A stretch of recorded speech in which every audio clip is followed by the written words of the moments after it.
નમસ્કાર વિદ્યાર્થી મિત્રો, આજે આપણે સ્ટાન્ડર્ડ 12થના મેઇન ટેક્સ્ટબુકના જે ટૉપિક છે, જે એક્ઝામ ઓરિએન્ટેડ હોય એવા ટૉપિક્સને આપણે સમજીશું.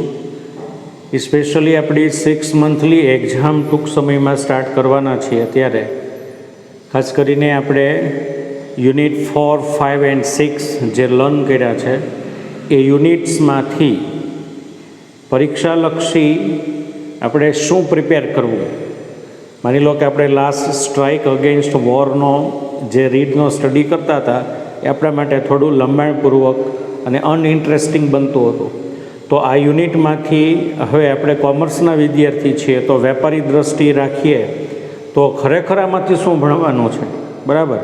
તો એના માટે હું એવરી વિડીયો ક્લાસ હોય આપણા ટેક્સ્ટબુકના, તો એમાં હું તમને કહેતો હોઉં છું કે ભાઈ આ પેરેગ્રાફ છે એ તમારે શું કામે સ્ટડી કરવો. તો એની ચર્ચા કરી લઈ, થોડું ટૉપિક તમને ખાસ સમજાશે. ખાસ કરીને આ જો બોર્ડ વ્યવસ્થિત તમને દેખાઈ રહ્યું હોય તો એનો સ્ક્રીનશોટ લઈ લેશું, એટલે એક્ઝામ પ્રિપેરેશનમાં તમને એનો ફાયદો થશે. આપણે લાસ્ટમાં યુનિટ 6નો સ્ટડી કર્યો, સ્ટ્રાઇક અગેન્સ્ટ વોર. તો આ રીડમાંથી, આ યુનિટમાંથી આપણી એક્ઝામિનેશનની અંદર શું સેટ થઈ શકે. તો સૌપ્રથમ તો આપણે ટ્રુ ફોલ્સની ચર્ચા કરીએ. એવો સરસ મજાનો કન્ટેન્ટ સાથેનો રીડ હતો, તો એમાંથી એકાદ સેન્ટેન્સ ટ્રુ ફોલ્સ માટે પૂછી શકે. ટ્રુ ફોલ્સમાં થોડા ઘણા એક્ઝામિનર છે, પેપર સેટર એ થોડા ઘણા શબ્દોનો ફેરફાર કરી અને સેન્ટેન્સ આપી શકે છે. બેઠું બરાબર ટેક્સ્ટબુકમાંથી લખે એવું જરાય જરૂરી નથી. ત્યાર પછી વોકેબ્યુલરી છે, ખાસ કરીને પેરેગ્રાફ ફિલઅપ કરો. આ બધાને એમાં અલગથી વિડીયો તમને આપ્યા છે, 2 વિભાગની અંદર એ પૂછાતું હોય છે.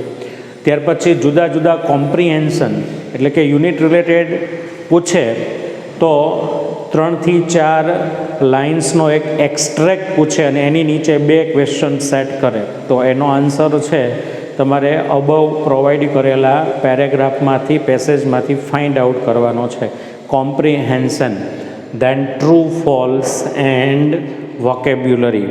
સાથે સાથે ફંક્શન આવે છે. આ યુનિટ પૂરો થશે એટલે ટેક્સ્ટબુકની અંદર ફંક્શન એવું ટૉપિક આપ્યું છે.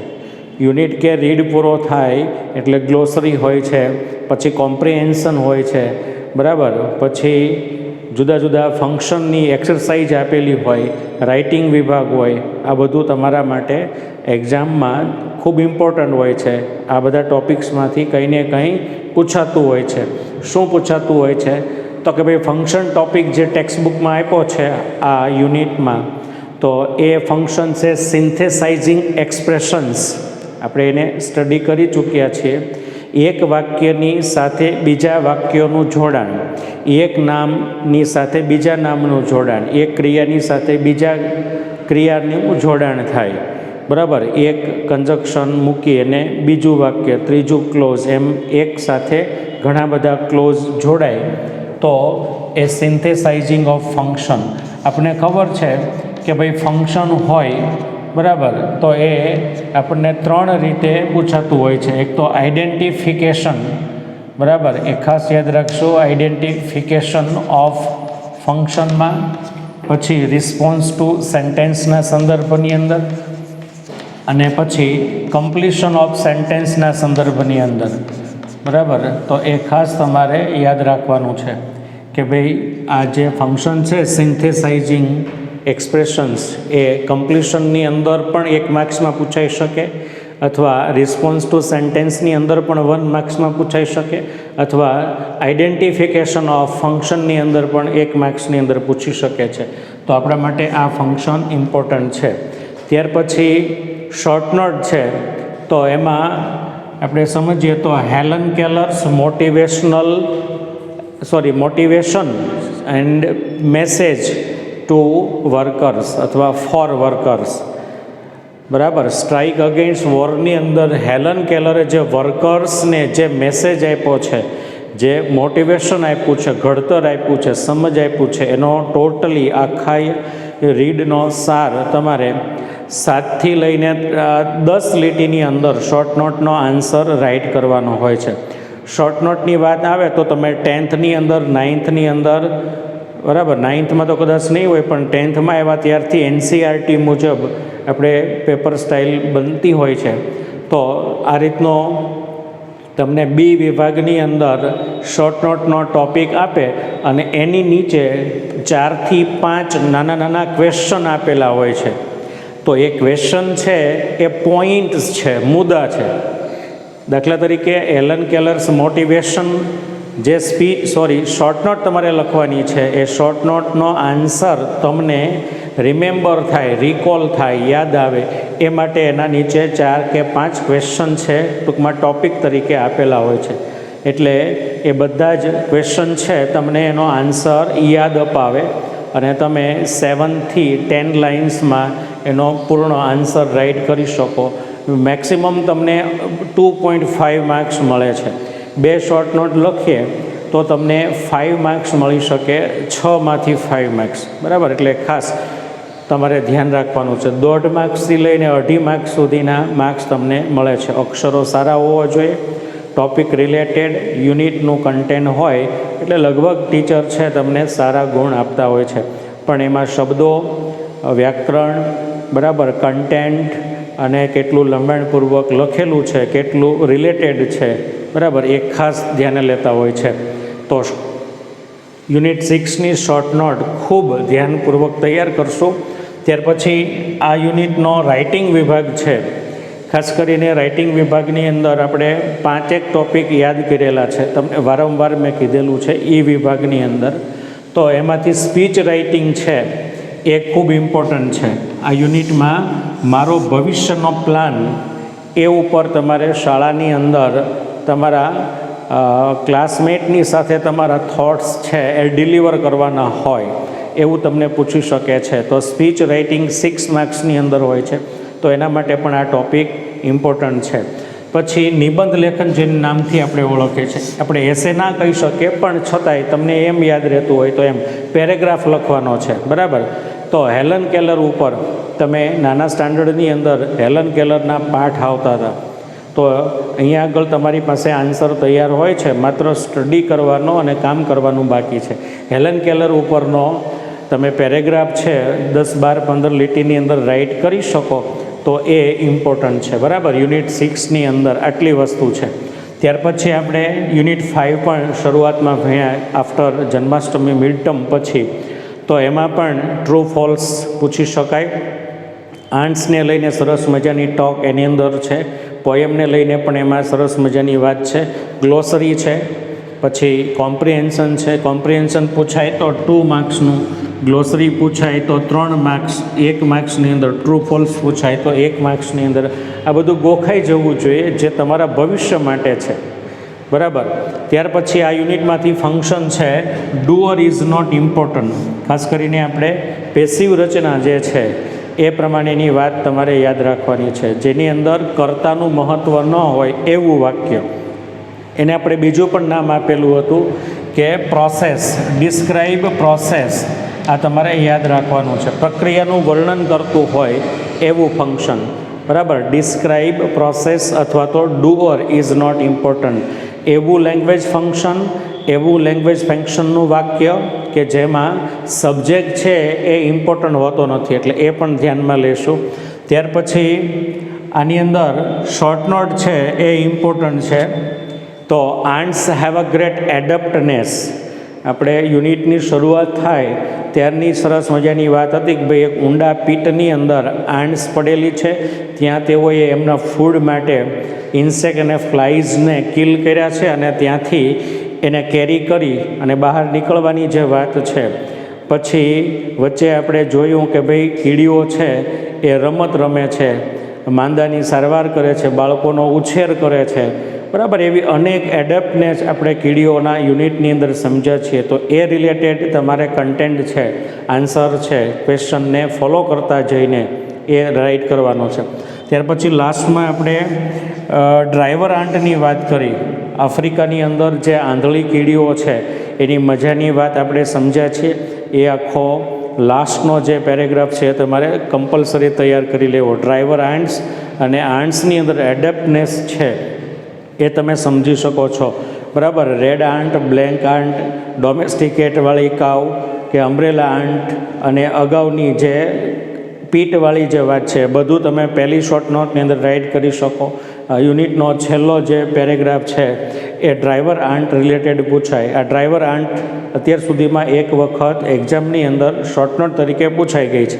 ત્યાર પછી 5th યુનિટની અંદરથી રિપોર્ટ રાઇટિંગ ઇમ્પોર્ટન્ટ છે, ખાસ કરીને રેસ્ક્યુ ઓપરેશન છે ફાયર ફાઇટર દ્વારા. તો આ રિપોર્ટ રાઇટિંગ માટે ઇમ્પોર્ટન્ટ છે આ બધા ટૉપિક. તો તમારે ધ્યાનમાં લેવા. પરીક્ષાની અંદર એક રિપોર્ટ રાઇટિંગ પૂછાતો હોય, પણ એવી રીતે નહીં, આપણે તો વિશાળ દ્રષ્ટિ રાખીને સ્ટડી કરવાનો છે. ઘણું બધું તૈયાર કરીએ ત્યારે એમાંથી પૂછાય અને ક્યારેક ન પણ પૂછાય. પેરેગ્રાફની અંદર તમે હની બીજ ઉપર, જે મેલન કેલર ઉપર થોડી વિગત લખવાની હોય, સમજવાની હોય, એમ મધમાખીઓ વિશેની વાત છે તમે એમાં લખી શકો છો. જો પેપર સેટરને એવું લાગે તો હનીબી વિશે એ લખી શકે છે. શું કામે? તો કે ભાઈ એણે હનીબી વિશે વર્ક કરવાનું, સ્ટડી કરવાનું, એટલે સ્ટડી મતલબ વર્ક મતલબ અભ્યાસ કરવાનો અને ધ્યાન રહે. તો એ બધા ઉપર આપણે ધ્યાન રાખવું જોઈએ, બરાબર. આપણે ખૂબ હોશિયાર વિદ્યાર્થી છીએ અને આપણે પરિણામલક્ષી પરિણામ આપવાનું છે, ભવિષ્યલક્ષી પરિણામ, કારકિર્દીલક્ષી પરિણામ આપણે બનાવવાનું છે. તો આપણાથી એક પણ ટૉપિકની ચૂક ન થઈ જાય એટલા માટે આ મજાનો ટૉપિક લઈ અને તમારી સામે અમે રજૂ કરી રહ્યા છીએ. ડેટા ટ્રાન્સફરની અંદર પણ ઇમ્પોર્ટન્ટ ટૉપિક છે. એ તમે જોશો તો ખ્યાલ આવશે. ટેક્સ્ટ બુક અને રેફરન્સ બુકનો ઉપયોગ કરશો એટલે તમને એના આન્સર પણ સમજાશે. આન્ટ્સ અને હ્યુમન, બરાબર, કીડીઓ અને મનુષ્યની વચ્ચે શું સિમિલારિટી છે અને શું ડિફરન્સ છે, સામ્યતા અને તફાવત.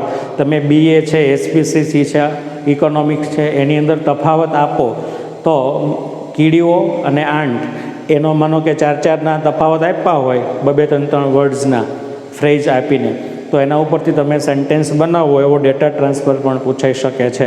એટલે ખાસ યાદ રાખશું, રિપોર્ટિંગ છે, આ ટૉપિક છે અને ડ્રાઈવર આન્ટની શોર્ટ નોટ ઇમ્પોર્ટન્ટ છે. ત્યાર પછી ચોથો યુનિટ આપણે ભણતા હતા જેમાં એડજસ્ટમેન્ટ, નાના અને નાનીની વાત હતી. તો એમાં સેમ વે છે, વોકેબ્યુલરી છે, ટ્રુ ફોલ્સ છે, કોમ્પ્રિહેન્શન છે, એ આપણા માટે ખૂબ ઇમ્પોર્ટન્ટ હોય છે.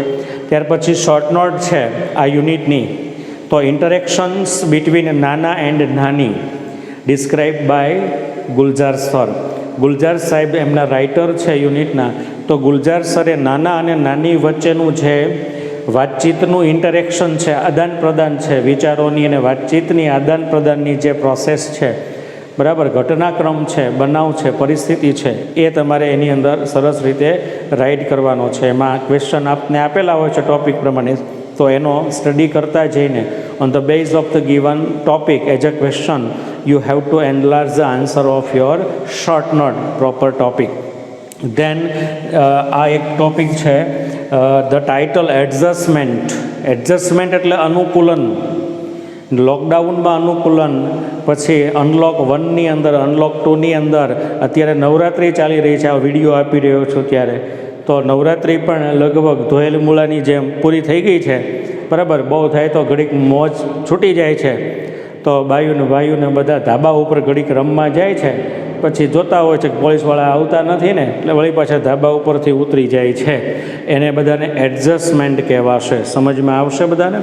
અનુકૂલન, જીવનની અંદર હર સમય ઉપર, હર ઉંમર ઉપર, દરેક સ્થિતિની અંદર મનુષ્યએ અનુકૂલન સાધી લેવું જોઈએ. ગમે તે સ્થળ હોય, ગમે તે સમય હોય, ગમે તે ઉંમર હોય, ગમે તે વ્યક્તિ હોય, માણસે અનુકૂલન સાધવું એ ખૂબ જરૂરી છે. આ બધા વર્ગખંડની અંદર ભણવાથી હેબિચ્યુએટેડ હતા, પણ હવે તમે ઝૂમ એપ્લિકેશન છે, યુટ્યુબના માધ્યમથી ભણી રહ્યા છો, તો એ તમારું ખાસ કરીને એડજસ્ટમેન્ટ છે. પછી આની અંદર ફંક્શન છે 2, ધ મોસ્ટ ઇમ્પોર્ટન્ટ ફંક્શન છે. ટેક્સ્ટ બુકની અંદર જે ફંક્શન આપ્યા હોય એમાંથી કંઈક ને કંઈક પૂછાશે, કારણ કે 12 માર્ક્સ છે એ ફંક્શનના છે. હવે આપણે 10 જ યુનિટ છે, બરાબર, તોય તે 2 યુનિટ હજી તમારે બહારથી લેવા જવા પડશે. બહારથી લેવા જવાના નથી, પણ 11th અને 12thના કમ્બાઈન જે ફંક્શન છે એ આઈડેન્ટિફિકેશન, રિસ્પોન્સ અને કમ્પ્લીશનમાં પૂછાઈ શકે છે. આપણે 16 ટોપિક છે એ ભણી ચૂક્યા છીએ. હજુ આપણી પાસે 5 મહિનાનો મિનિમમ સમય છે, ત્યારે બધા ફંક્શન બાકી હશે એને અને ભણી લીધા છે એને પણ આપણે રિવાઇઝ કરશું. એક્સપ્રેસિંગ મેનર અને સપોઝિશન, એઝ ઇફ અને એઝવાળી વાક્ય રચના ઇમ્પોર્ટન્ટ છે. ત્યાર પછી ચોથા યુનિટની અંદર માય ગ્રેન્ડ પેરેન્ટ્સ, બરાબર, મોદી સાહેબ કહે છે ને કે ભાઈ વડીલોનું ધ્યાન રાખજો, તો મારા દાદા અને દાદી, બરાબર, આ ટૉપિક ઉપર તમારે નિબંધ લેખન પૂછવાનો હોય છે, તો આ પણ ખૂબ એક્ઝામિનેશન માટે ઇમ્પોર્ટન્ટ છે. રિપોર્ટ રાઇટિંગ માટે આ એક વખત પૂછાઈ ગયો છે. વૃદ્ધાશ્રમની મુલાકાત, ઓલ્ડ એજ હોમ, બરાબર, જે વડીલોનું નિવાસ માટેનું ઘર હોય છે, ઘરડા ઘર આમ તો કહીએ આપણે, તો એના માટેની વાત છે. અને એક સ્ટોરી છે જે તમારે સમજવાની છે. એવી કોઈ મૂવી હતી બાગબાન કે જેમાં પરિવાર સાથેનો સંબંધ છે એ સમજાવવામાં કે બતાવવામાં આવેલો છે, તો એ સ્ટોરી પણ તમે ધ્યાનમાં રાખી શકો છો. તો ચોથા યુનિટની અંદર, 5th યુનિટ અને 6th યુનિટની અંદર ખાસ બધાને વિનંતી છે કે ભાઈ પરીક્ષા માટે, ફાઇનલ એક્ઝામિનેશન માટે હું તમને કહી રહ્યો છું, આનો સ્ક્રીનશોટ લઈને તમારી પાસે સાચવી રાખજો. ટેક્સ્ટબુકનો સ્ટડી કરવા જાઓ ત્યારે આટલા ટૉપિક્સ તમારે લખવાના છે તમારી ફેરબુકની અંદર, અને સાથે સાથે સ્ટડી પણ કરવાના છે. આ બધા સરસ સ્ટડી કરશો એવી આશા સાથે, હોપ સાથે. આ બધાનો ખૂબ ખૂબ આભાર.